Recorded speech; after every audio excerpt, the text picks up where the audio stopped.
Forget everything you think you know about blockbusters. Forget green screens. Forget safe, predictable storytelling. The king of modern cinema is back, and he is about to shatter reality again. Fresh off his sweeping Oscar victory for Oppenheimer, the legend Christopher Nolan is returning to the silver screen with his most ambitious, boundary-pushing masterpiece yet, the Odyssey. Clocking in at a massive 2 hours and 52 minutes of pure IMAX spectacle, this isn't just a movie, it's a declaration of war on boring cinema. Today we are doing a deep dive into why The Odyssey is Nolan's most ambitious narrative puzzle yet, how he's rewriting ancient history, and why this movie is about to change the cinematic landscape of the decade. Welcome to the channel, let's break it down, by Bliss Critics.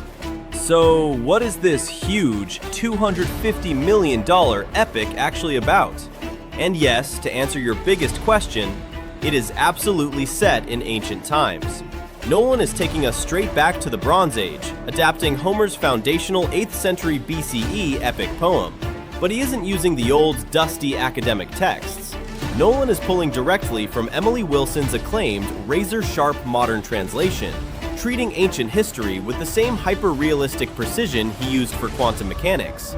So the story follows Odysseus, played by a gritty, battle-worn Matt Damon, the brilliant but wily king of Ithaca. After surviving the brutal 10-year Trojan War, all he wants is to get home to his wife, Penelope, played by Anne Hathaway. But the universe has other plans. For 10 more agonizing years, Odysseus is lost at sea, battling wrathful forces, hostile tribes, and terrifying anomalies. Meanwhile, back home in Ithaca, a different kind of war is brewing. Believing Odysseus is dead, a horde of ruthless suitors has invaded his palace to steal the crown. Leading them is the brilliant, manipulative Antinous, played with chilling malice by Robert Pattinson, while Odysseus' son Telemachus, played by the legend Tom Holland, desperately searches for his long-lost father. It's a double-sided narrative, a father trying to survive the wrath of nature, and a family trying to survive the wolves at their own door. If you look at Nolan's entire filmography, he only has one true obsession: time. In Inception, time dilates inside dreams. In Interstellar, a single hour costs 7 years. So how does he apply this to an ancient myth? He turns the Mediterranean Sea into a non-linear chronological trap. Nolan explores the concept of temporal isolation. Think about it. Odysseus is trapped on isolated islands where time loses all meaning. He doesn't know if his wife is alive, or if his son even remembers his face. Using his signature cross-cutting editing, masterfully shot by cinematographer Hoyt van Hoytema, Nolan contrasts the slow, agonizing passage of time for Odysseus on the ocean with the fast-paced political thriller happening back home. While Odysseus feels like he's been stuck for days, years are violently tearing past in reality. It's the emotional core of Interstellar wrapped in ancient myth. But let's talk about what everyone is waiting for: the monsters. How does a director who famously hates CGI handle mythological creatures? The answer is mind-blowing. This is the first narrative feature film in history to be shot 100% entirely on IMAX 70mm cameras. No green screens, no digital shortcuts. Nolan is demythologizing the monsters, treating these encounters like terrifying natural anomalies and psychological hallucinations caused by trauma. Take the Cyclops Polyphemus.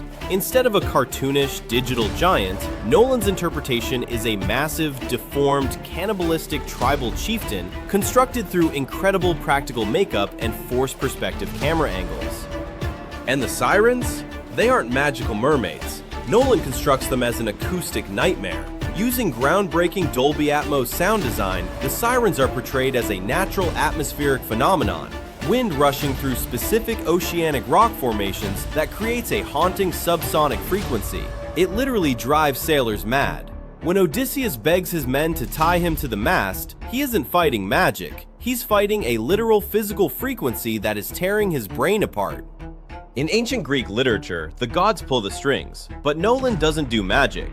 Enter Zendaya as Athena, the goddess of wisdom and war strategy. Mirroring the grand operatic visual style of Akira Kurosawa's masterpiece Ran, Nolan frames the gods not as physical entities coming down from the clouds, but as manifestations of the human subconscious and cosmic forces. Athena isn't a magical entity. She is the personification of Odysseus' own tactical genius and survival instinct. When she appears, the soundscape drops out, taking on a surreal, dreamlike quality. Is she actually there? Or is Odysseus talking to the deepest, sharpest part of his own fractured mind to keep himself alive? On the flip side, Poseidon, the god of the sea, is never shown as a man with a trident. Poseidon is the ocean. He is the raw, indifferent, destructive power of nature. By stripping away the fantasy elements, Nolan elevates the Odyssey into a psychological battle, humanity versus the cosmos. What Christopher Nolan is ultimately trying to tell us with the Odyssey is that the journey home is the hardest war a man will ever fight. The physical monsters are nothing compared to the monsters of time, doubt, and despair inside our own heads. This movie is a massive gamble. Universal is so confident they are completely skipping influencer screenings, heading straight to the critics. Nolan has taken a 2,800-year-old poem, stripped it of its cliches, and turned it into an existential IMAX thriller that demands your absolute attention. IMAX 70mm tickets are already selling out worldwide for hundreds of dollars. The hype is real. The scale is unprecedented. Are you ready for Nolan's greatest journey? Drop your theories in the comments below.